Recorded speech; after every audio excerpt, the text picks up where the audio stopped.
Mais je voudrais qu'on s'arrête un instant sur l'histoire de ces coups de téléphone, de ces relations Donald Trump-Vladimir Poutine, avec notre journaliste qui est là devant le mur d'images, Brandon Warey, des relations qui se sont tendues. Faites-nous un point, Brandon, justement, sur ces différents échanges téléphoniques qui ont déjà été évoqués il y a quelques instants. Bonjour Eric. Eh bien, ils se sont parlé 6 fois depuis le retour de Donald Trump à la Maison-Blanche, entre le 12 février et le 4 juillet, un retour, un rapprochement assez inattendu qui a pris tout le monde de court. Jamais Washington et Moscou ne s'étaient parlé aussi longtemps depuis le début de la guerre en Ukraine.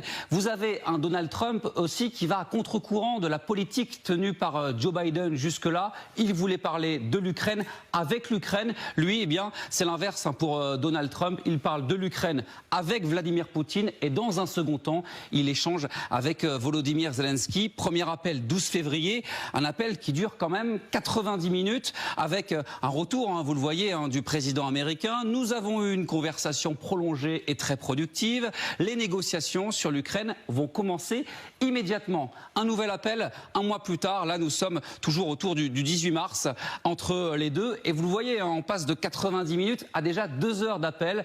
Les relations qui sont plutôt bonnes entre les deux. Vladimir Poutine qui dit que c'était une conversation franche. Le président russe a réagi positivement à cette initiative et immédiatement donné aux militaires russes un ordre de correspondant.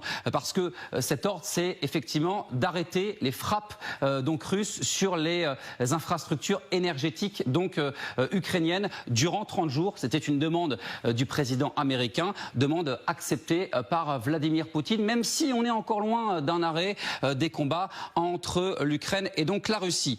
19 mai, 3e appel, on est toujours sur 2 heures de discussion.